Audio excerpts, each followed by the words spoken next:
사랑하는 성도 여러분, 우리는 보다 나은 미래를 꿈꾸며 살아갑니다. 일명 미래의 대박을 꿈꾸며 살아간다라는 것입니다. 누구나 다 밝은 미래, 지금보다는 더 좋고 아름다운 미래를 꿈꾸며 살아간다라는 것입니다. 그러기 위해서 우리에게 필요한 것은 매 순간 우리에게 주어진 이 선택의 순간에서 잘 선택하는 것입니다. 잘 선택해야지 우리의 미래가 밝을 수 있는 것이죠. 그래서 우리가 잘 선택하기 위해서 필요한 것은 그 선택을 위한 안목과 식견이라는 것입니다. 우리는 지난 2주간에 걸쳐서 잘 선택해서 미래의 대박을 이룬 이 아브라함의 모습을 함께 살펴보았습니다. 우리가 이 안목과 식견을 가지기 위해서 필요한 것이 무엇이겠냐라는 거예요. 우리는 오늘 본문 말씀을 함께 묵상하면서 우리가 갖추어야 할 15번째 이야기를 함께 나누고자 합니다. 여러분, 우리는 이 세상 가운데 살아갑니다. 또 우리가 이 세상에서 잘 살아야 되겠죠. 이 세계를 우리가 바라보면서 잘 살기 위해선 이 세계를 잘 알아야 됩니다. 이 세계가 무엇입니까? 바로 존재하는 모든 것, 이것을 세계라고 합니다. 그래서 이 존재하는 모든 것이라고 하는 이 세계에 어떠한 것들이 있는가? 신, 인간, 자연, 국가, 가정, 사회, 문화, 학문, 역사, 예술, 언어 등 이런 영역들이 다 세계 안에 들어간다라는 거예요. 여러분, 우리가 이 세계를 잘 이해하고 알기 위해서 먼저 이 세계를 잘 보아야 되겠죠. 우리는 이것을 세계관이라고 합니다. 그래서 이 세계관이라는 것은 이 세계를 바라보는 눈, 또 세계를 바라보는 틀이라고 해요. 그래서 누구나 다 이 세계관을 가지고 이 세계를 바라보게 돼 있습니다. 이 세계관을 가지고 우리 앞에 있는 대상들을 바라보면서 판단하고 결정하고 선택하는 것입니다. 그래서 우리에게 필요한 것은 바로 이 세계를 바라보는 눈, 세계를 바라보는 틀이라는 것입니다. 그런데 여러분, 이 세계관 안에는 우리의 경험과 우리의 감정과 우리의 태도가 포함이 되어 있는 거예요. 그러니까 우리가 무엇인가를 볼 때는 그냥 눈으로만 보는 것이 아니라 거기에는 우리의 경험과 우리의 감정과 우리의 태도가 실려서 함께 본다라는 것입니다. 여러분, 이 사진을 보십시오. 이 사진은 어떤 한 남자의 앞모습입니까? 아니면 옆모습입니까? 어떤 분들은 앞모습입니다 라고 말씀하신 분도 있고, 또 어떤 분들은 옆모습입니다 라고 말씀하시는 분도 있을 거예요. 여러분들은 어떻게 보고 계십니까? 정답은 여러분들의 생각입니다. 그 다음에 여러분, 이 이미지를 보십시오. 이 이미지가 어떻게 비춰집니까? 어떤 분들은 두 어르신이 서로 마주보고 있다라고 평가하시는 분도 있고, 어떤 분들은 두 한량이 앉아서 기타 치면서 놀고 있는, 쉬고 있는 모습이다라고 말씀하시는 분도 있어요. 여러분들의 생각은 어떻습니까? 여러분, 이 그림은 어떤 그림입니까? 물에 비친 바위섬의 모습이죠. 그런데 이것을 또 보기에 따라 어떻게 비춰지냐면 두 손을 모으고 기도하는 두 모자의 모습으로 비춰진다라는 거예요. 살짝 옆으로 보면 이런 모습이 나오기 때문에 그렇습니다. 여러분들은 무엇이 여러분들 눈을 이렇게 보게 하셔서 결정하게 하십니까? 여러분, 이 그림 한쪽은 얼굴, 인상을 찌푸리고 있죠. 또 한 그림은 밝게 미소를 짓고 있습니다. 그런데 사실 이 그림이 서로 다른 것 같지만 똑같은 그림이에요. 위아래를 이렇게 뒤집어서 보면 똑같은 그림이라는 것을 보게 됩니다. 사람의 관점에 따라, 또 어떻게 보느냐에 따라 다르게 보인다라는 것이죠. 여러분, 곰이 있고 또 원숭이가 있고 바나나가 있습니다. 여러분, 여기에서 이 세 개 중에 두 개를 짝 지으라고 하면 여러분 어떻게 짝을 짓겠어요? 동양인들 같은 경우는 원숭이와 바나나를 짝을 짓습니다. 서양인들 같은 경우는 원숭이와 곰을 이렇게 짝을 짓습니다. 서로 관점이 다르다라는 것입니다. 여러분, 이것이 세계관이에요. 내가 지금까지 경험하고 또 내가 지금까지 학습했던 것들, 또 내 지금 나의 감정, 내 심리 상태가 어떠냐에 따라서 똑같은 모습을 보지만 서로 다르게 보고 다르게 해석할 수 있다라는 거예요. 그래서 우리가 잘 봐야 되지 않겠습니까? 잘 봐야지 잘 인식하게 되고, 잘 인식해야지 잘 해석하게 되고, 잘 해석해야지 그 의미를 잘 알고 잘 결정하고 선택하게 되어 있다라는 거예요. 그런데 우리가 보는 데 있어서 많은 장애 요소들이 있다라는 거예요. 그래서 이 장애 요소를 좀 극복을 해야 되는데, 그럼 어떤 장애 요소들이 있는가? 첫 번째로 우리가 어떠한 현상을 바라볼 때 부분적으로 본다라는 것입니다. 더 큰 것이 있음에도 불구하고, 보이지 않는 것이 있음에도 불구하고 눈에 보이는 것만 이것이 다라고 생각하는 경우가 있다라는 거예요. 부분적으로 본다라는 것입니다. 여러분, 빙산의 일각이라는 이야기를 들어보셨죠? 여러분, 우리 눈에 보이는 빙산은 어떤 빙산입니까? 바다 해수면 위로 보이는 빙산이에요. 그런데 실제로 이 빙산은요, 물 속에 잠겨 있는 부분이 훨씬 더 크다라는 거예요. 우리는 그 해수면 위에 보이는 빙산을 보면서 저게 빙산이구나 라고 이야기하지만, 그래서 빙산의 크기가 이 정도이구나 라고 이야기하지만, 사실 빙산은 우리 눈에 보이지 않는 부분이 훨씬 많다라는 거예요. 그러니까 우리는 이렇게 부분을 보고 판단하는 경우가 많이 있다라는 거예요. 전체를 보지 못하는 경우가 있다라는 것이죠. 어떤 사람이 어떤 행동을 해서 어떤 결과를 낳았을 때에 그 사람의 태도와 결과만을 가지고 우리는 판단하는 경우가 많습니다. 그래서 뭔가 마음에 들지 않으면 그것을 가지고 판단하고 정죄하는 거예요. 그런데 그 사람이 그렇게 행동하게 되었던 분명한 이유가 있겠죠. 배경이 있었을 거예요. 이것을 잘 살펴보면 우리가 저 사람이 비록 잘못했지만 우리가 정죄할 수 있는 것은 아니구나라는 사실을 알게 되는 거예요. 그런데 우리는 대개 눈에 보이는 것만 보고 판단한다라는 거예요. 우리가 부분적으로 본다라는 것이죠. 그런데 사실 우리 눈에 보이지 않는 영역이 훨씬 많을 수 있다라는 거예요. 그래서 우리가 이 부분적으로 보는 이 한계를 좀 극복할 필요가 있다라는 것입니다. 두 번째로는 바로 착시 현상이에요. 여러분, 이 이미지를 보면 이 이미지가 지금 이렇게 정지된 화면이에요? 아니면 움직이는 화면입니까? 화면을 자세히 한번 보십시오. 여러분들 눈에 비춰지는 저 이미지는 움직입니까? 아니면 가만히 있습니까? 움직이죠. 그런데 이 이미지는 사실 정지된 이미지예요. 그런데 착시 현상 때문에, 원래의 상태가 좀 다르게 나타나는 이 착시 현상 때문에 이 그림이 움직이는 그림이다라고 우리가 생각한다라는 거예요.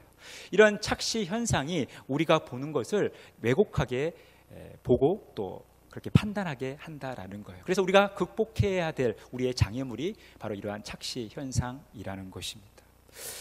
마지막 세 번째, 우리가 무엇인가를 바라볼 때 우리의 사욕, 우리의 탐심을 가지고 바라본다라는 것입니다. 여러분, 이 강아지를 보면서 여러분들은 어떤 생각을 하십니까? 대부분 참 귀엽다. 집에 가서 잘 키워야 되겠다. 내 가족처럼 아끼고 사랑하면서 이 강아지와 잘 지내야 되겠다라고 생각을 하실 거예요. 그런데 저를 포함한 몇몇 분들은 이 강아지를 보면서 측량을 합니다. 지금 저 상태는 몇 그릇 정도 될까? 한 2개월, 3개월 키우면 몇 인분이 나올까 하면서 몸보신을 생각한다라는 거예요. 우리가 똑같은 이미지를 보면서도 우리의 탐욕과 우리의 사욕이 가미되면 이렇게 다른 해석을 한다라는 것입니다. 그래서 우리가 잘 보기 위해서, 우리가 세계관을 잘 갖추기 위해서 이 세 가지, 우리가 부분적으로 바라보는 것들, 또 우리 앞에 놓인 착시 현상들, 또 우리가 우리의 사욕, 우리의 탐욕을 가지고 바라보는 것들을 제거하는 이 장애물을 극복하면서 바라보아야 한다라는 거예요. 그래서 우리의 세계관을 갖추어야 한다라는 것입니다. 그런 의미에서 여러분, 우리가 세계관을 갖는다, 어떤 세계관을 가지고 어떤 사물과 현상을 바라본다라고 이야기할 때에는, 그리고 우리가 이 세계관을 갖추었다라고 이야기할 때는 우리 자신에게 4가지 질문을 던져야 된다라는 거예요.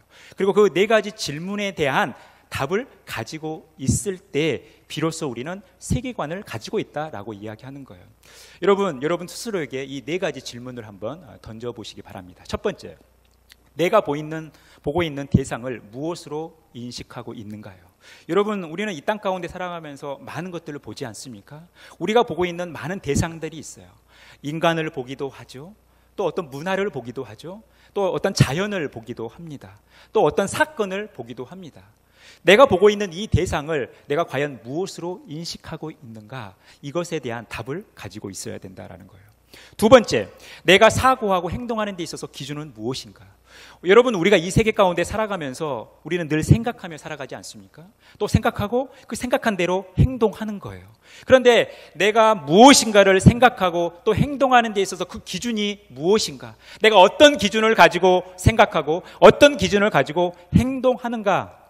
여러분, 그 기준을 여러분들이 점검하셔야 되고 그 답을 가지고 있어야 한다라는 것입니다. 세 번째, 궁극적인 삶의 목적, 목표가 무엇이냐라는 거예요. 여러분, 우리는 우리의 삶에 궁극적인 목표가 있어요. 삶의 목적, 삶의 목표가 없는 사람은 없습니다.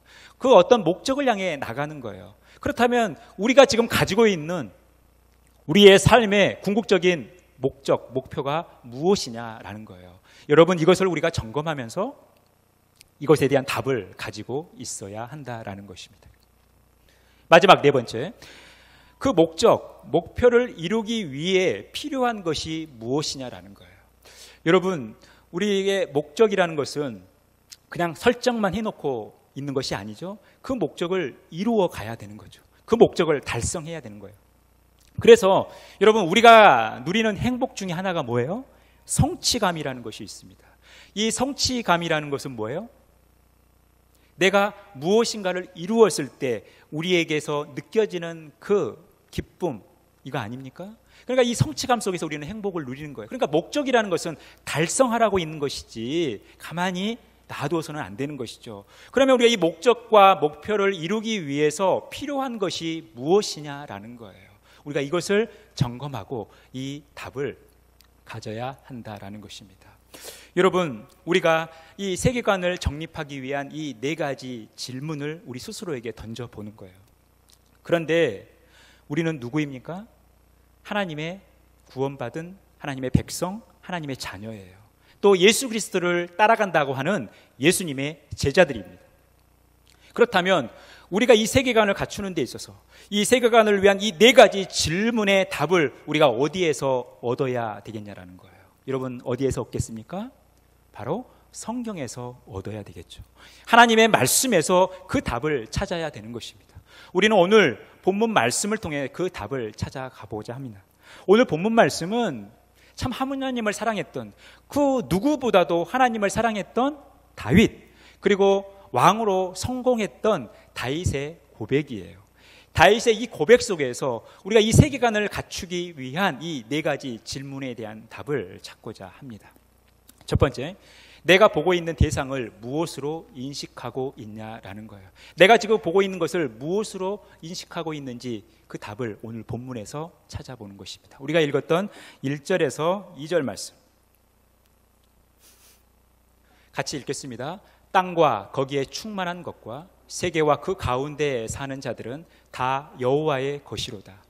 여호와께서 그 터를 바다 위에 세우심이요 강들 위에 건설하셨도다. 여러분, 이 땅 가운데는 많은 것들이 있어요. 그 많은 것들이 어떻게 있다라는 거예요? 충만하게 있는 것입니다.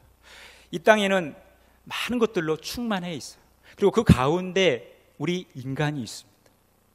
그런데 이 땅에 충만한 모든 것들, 그리고 우리 인간이 누구의 것이라는 거예요?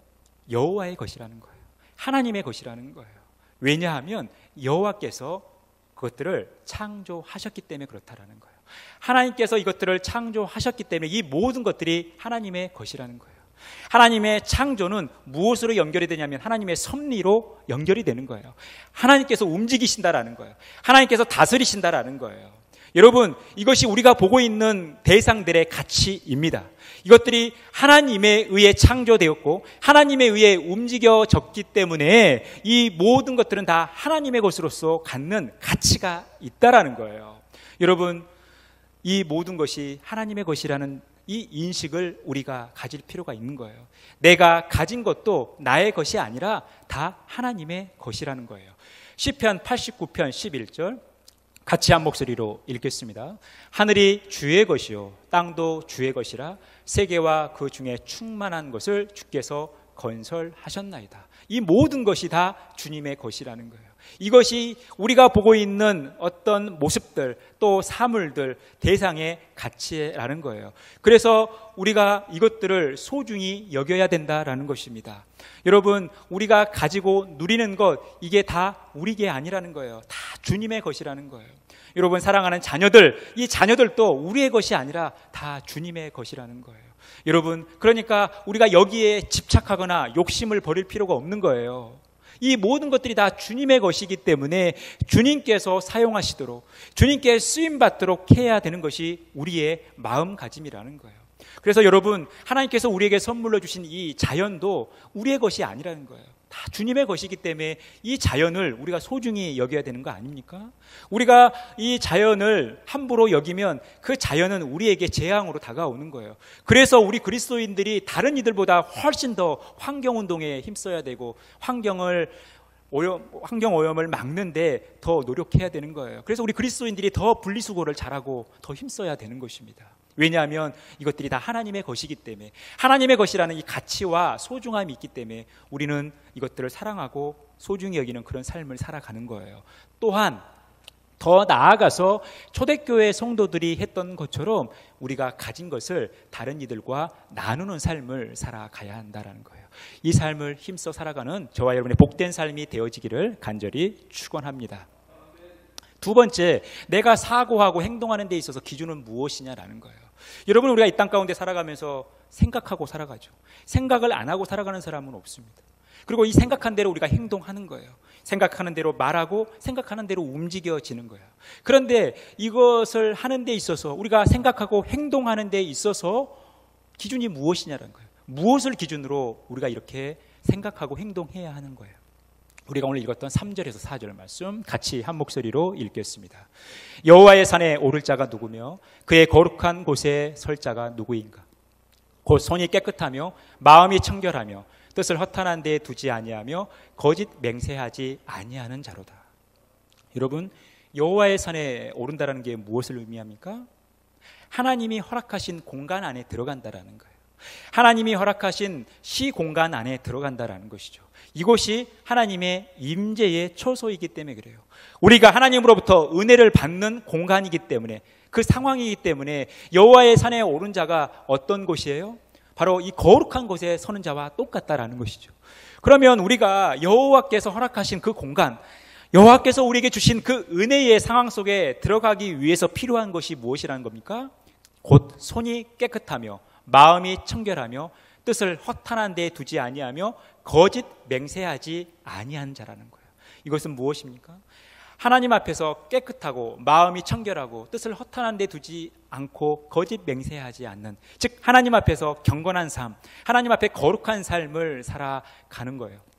하나님 앞에 거룩한 삶을 살아가는 것이 하나님께서 허락하신 그 공간 속에 살아가는, 우리가 이 땅 가운데 살아가는 삶의 모습이라는 것입니다. 여러분, 그래서 우리가 여러분 예배 시간에만 경건하고 예배 시간에만 거룩하면 안 되는 거예요. 우리의 삶의 현장에 돌아가서도 예배드린 것과 같은 똑같은 마음가짐과 생각을 가지고 행동해야 된다라는 거예요. 그래서 여러분, 우리의 밥 먹는 모습도 신앙의 모습이고, 우리가 운동하는 모습도 신앙의 모습이에요. 부부 생활을 하는 것도 신앙의 모습이고, 부모와 자녀와의 관계를 맺는 것도 신앙생활의 모습이라는 거예요. 그러니 여러분, 우리가 운동을 할 때도, 여러 여가 생활을 할 때도, 사람을 만날 때도 예배하는 것 같은 똑같은 마음가짐과 생각을 가지고 살아가야 한다라는 거예요. 이것이 거룩한 삶이고, 이 거룩한 삶을 살아야지 하나님께서 허락하신 그 공간 아래 살아갈 수 있다라는 거예요. 그렇다면 우리가 어떻게 거룩한 삶을 사냐라는 것입니다. 출애굽기 19장 5절에서 6절 말씀 우리 같이 한 목소리로 읽겠습니다.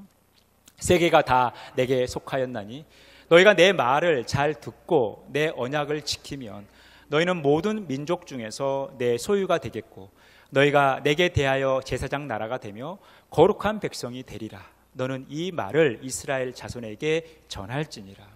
여러분, 우리가 하나님께 속하였다, 우리가 하나님의 것이다 라고 이야기할 때는 어떤 특징을 갖냐면 하나님의 말씀을 듣고 그 언약을 지킨다라는 거예요.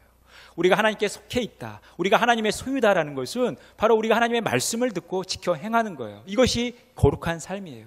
그래서 말씀과 기도로 우리가 거룩해지는 거 아닙니까? 그래서 우리가 이 거룩한 삶을 하나님 말씀을 통해 살아가야 된다라는 것이죠. 그래서 우리가 하나님 말씀을 가까이 해야 되는 거예요.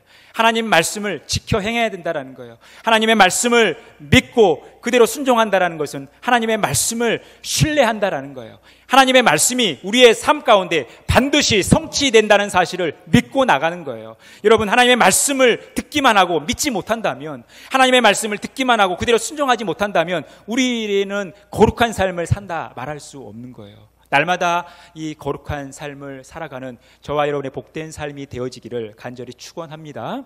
세 번째, 궁극적인 삶의 목적은 무엇이냐라는 거예요. 우리는 다 삶의 목적이 있습니다. 여러분들의 삶의 목적은 어디에 있어요? 여러분들은 무엇을 목표로 하여 살아가고 있습니까? 우리가 오늘 읽었던 5절에서 6절 말씀 같이 읽겠습니다. 그는 여호와께 복을 받고 구원의 하나님께 의를 얻으리니 이는 여호와를 찾는 족속이요 야곱의 하나님의 얼굴을 구하는 자로다. 여러분, 우리 모두가 다 공통적인 목표가 있어요. 목적이 있어요. 그게 뭐예요? 바로 복 받는 거예요. 복 받는 거. 사람은 누구나 복 받기를 원해요. 복이 넘치기를 원해요. 복의 사람이 되기를 원합니다. 복으로 충만해지기를 원해요. 그런데 복이 누구로부터 온다라는 거예요? 하나님으로부터 온다라는 거예요. 하나님으로부터 복이 온다라는 것은 하나님이 복의 근원이라는 것이고 복 자체라는 거예요. 그래서 복을 얻기를 원하는 사람들은 하나님을 찾게 돼 있고 하나님의 얼굴을 구한다라는 거예요. 여러분, 하나님의 얼굴을 구한다라는 건 뭡니까? 하나님 자체가 우리의 목적이 된다라는 거예요. 여러분, 성경은 하나님의 얼굴을 구하는 삶과 하나님의 손을 구하는 삶을 비교해서 설명하고 있어요. 그리고 우리로 하여금 하나님의 손을 구하는 삶이 아니라 하나님의 얼굴을 구하는 삶을 권면하고 있습니다. 여러분, 하나님의 얼굴을 구하는 삶은 하나님이 우리의 삶의 목적 자체가 되는 것이고, 우리가 하나님의 손을 구한다는 것은 우리가 설정하고 있는 다른 목적과 목표가 있는데 이것을 얻기 위해, 이것을 달성하기 위해 하나님을 수단화한다는 거예요. 그러면 여러분, 우리가 어떤 삶을 살아야겠습니까? 하나님이 목적이 되는 삶을 살아야 되겠어요? 하나님이 수단이 되는 삶을 살아야 되겠습니다. 바로 하나님이 목적이 되는 삶을 살아가야 되는 거예요. 그래서 하나님의 얼굴을 구하는 삶을 살아가야 한다는 것입니까? 왜입니까? 예레미야 17장 13절 말씀 같이 읽겠습니다. 이스라엘의 소망이신 여호와여, 무릇 주를 버리는 자는 다 수치를 당할 것이라. 무릇 여호와를 떠나는 자는 흙의 기록이 되오리니 이는 생수의 근원이신 여호와를 버림이니이다. 우리의 소망이 하나님이시라는 거예요. 하나님이 우리의 유일한 소망이 되기 때문에 우리는 하나님의 얼굴을 구하는, 하나님이 우리의 삶의 목적이 되는 삶을 살아가야 한다라는 것입니다. 여러분, 여러분의 삶의 목적은 어디에 있냐라는 거예요.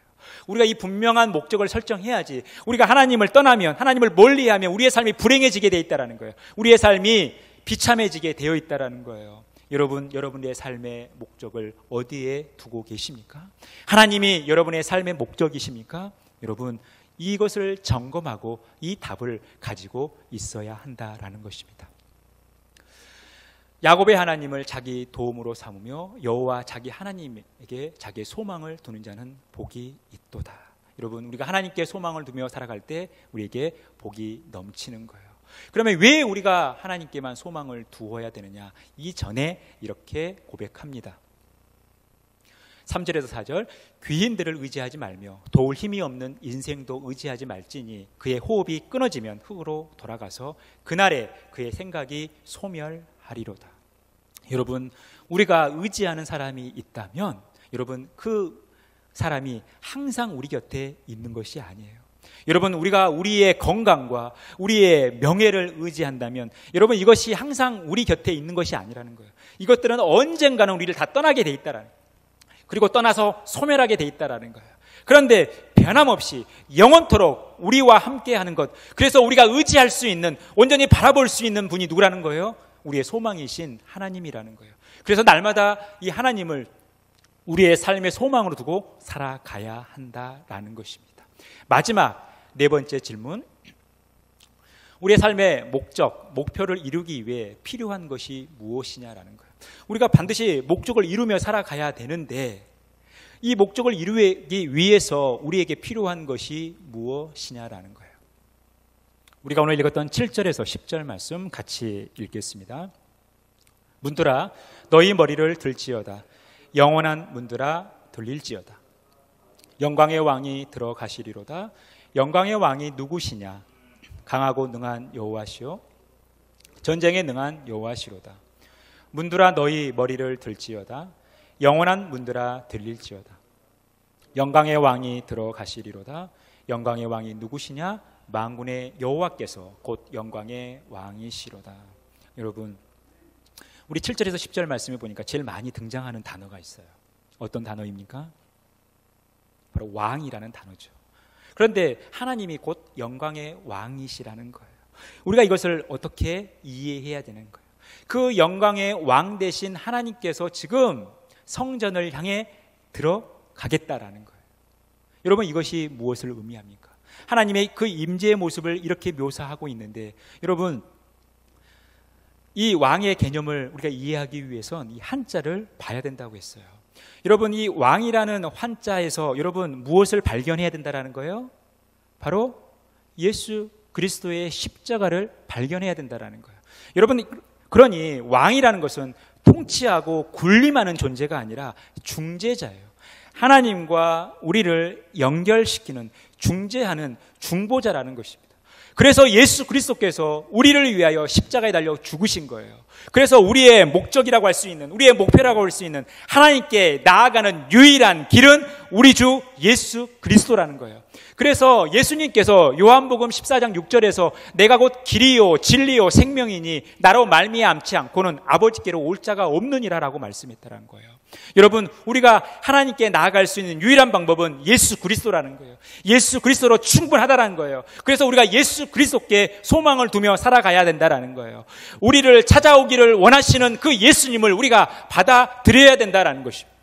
그래서 요한계시록 3장 20절에 이렇게 말씀하죠. 같이 읽겠습니다.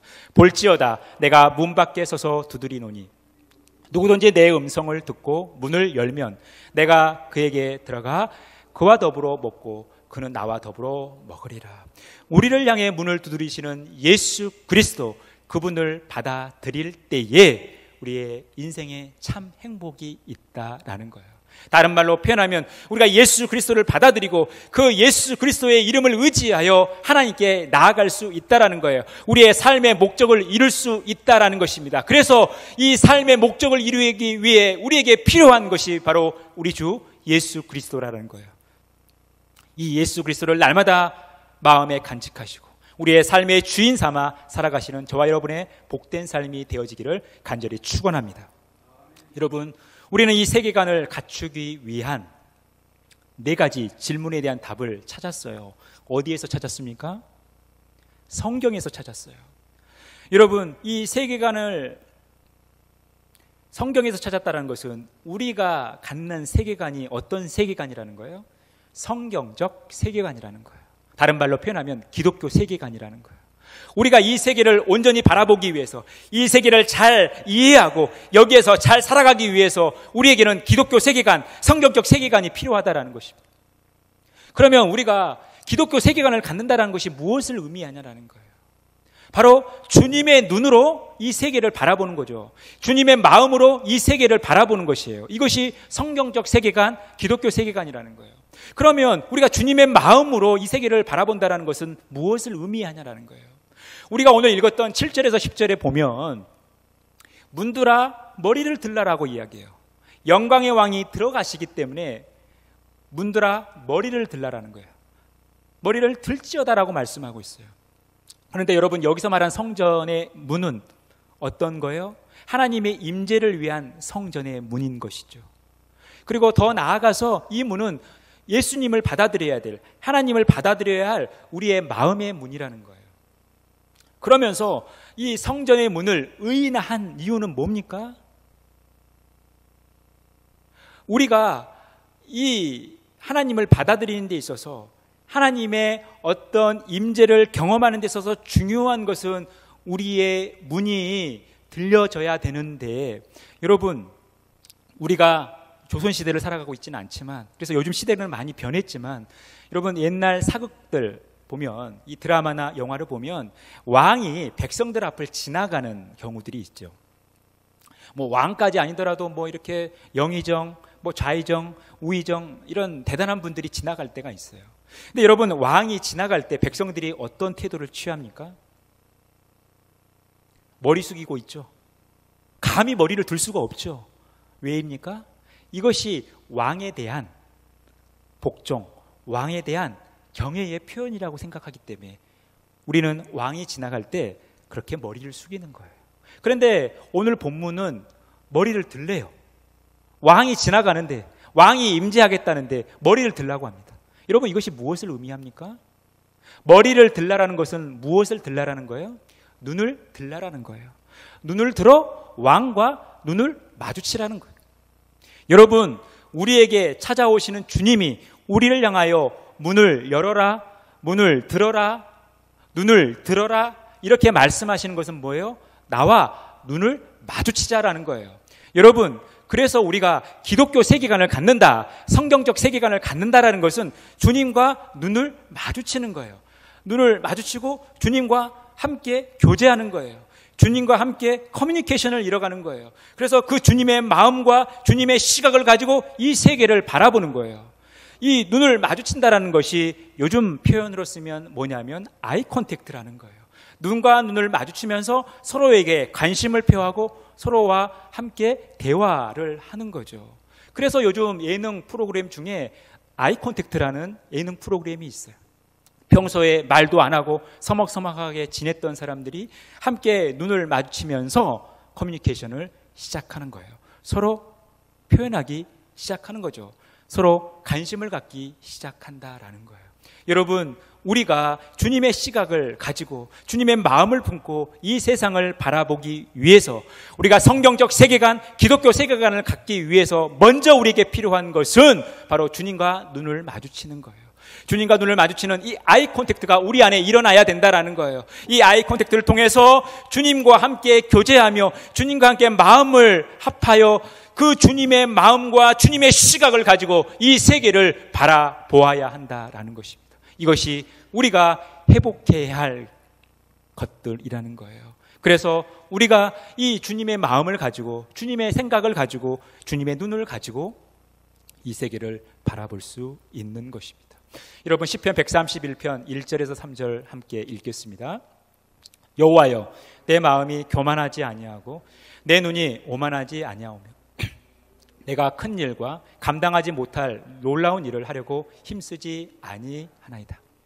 실로 내가 내 영혼으로 고요하고 평온하게 하기를 젖된 아이가 그의 어머니 품에 있음 같게 하였나니 내 영혼이 젖된 아이와 같도다.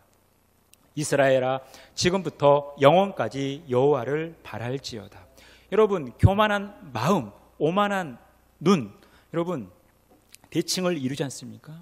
교만한 마음과 또 오만한 눈이 함께 가는 거예요. 이 말은 우리가 무엇인가를 볼 때 무엇으로 본다라는 거예요? 눈으로 보는 것 같지만 마음으로 본다라는 거예요.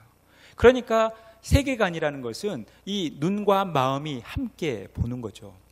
그런데 여러분, 여러분들이 자녀를 키우면서 가장 행복했던 순간이 어떤 순간이었습니까? 이 아이들이 처음 세상에 응애응애하며 태어났을 때 아마 행복했을 것입니다. 이 아이들이 처음 엄마, 아빠 말했을 때 아마 행복했을 거예요.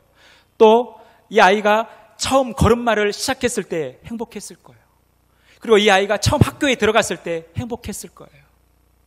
그리고 좋은 학교에 진학하고 또 좋은 곳에 취업하고 심지어는 첫 월급을 타서 부모님에게 갖다 드렸을 때 아마 참 행복했을 거예요. 그리고 배우작감이라고 예쁜 처자 또 듬직한 우리 남자분을 데리고 왔을 때 행복했을 거예요. 또 그와 결혼해서 행복한 가정생활을 하면서 예쁜 손주를 안겼을 때 아마 행복했을 겁니다.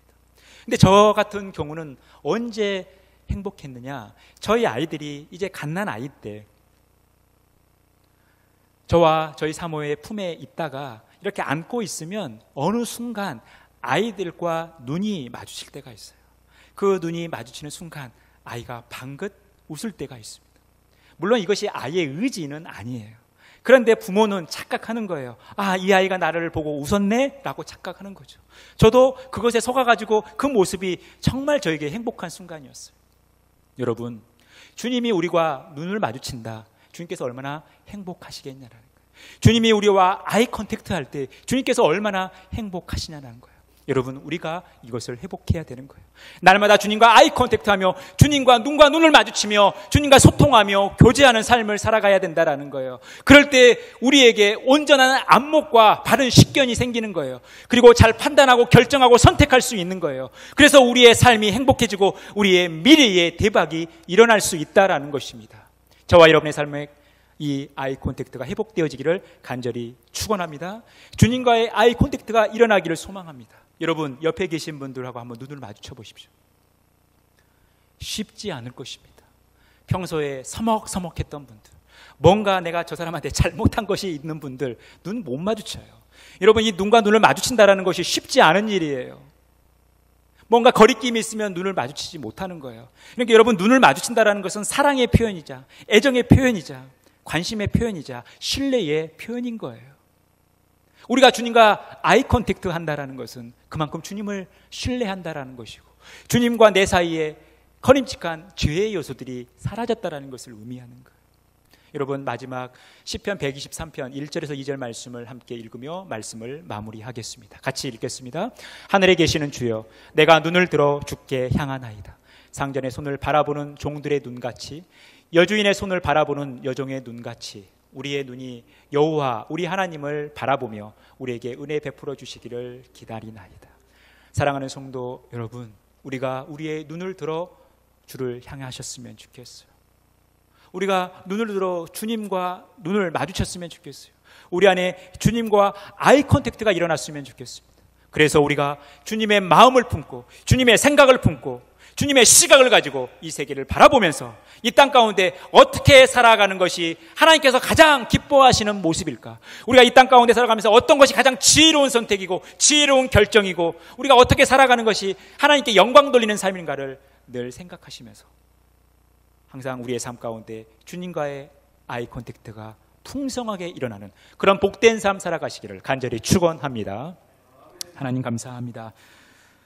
우리에게 찾아오시는 주님을 우리가 받아들이고 주님과의 아이 콘택트를 통해 주님과 늘 교제하고 소통하며 우리가 주님의 생각과 마음을 품고 주님의 시각을 가지고 이 세계를 바라볼 수 있도록 온전한 성경적 세계관을 갖출 수 있도록 역사하여 주옵소서. 모든 말씀을 거룩하신 예수님의 이름으로 기도합니다. 아멘.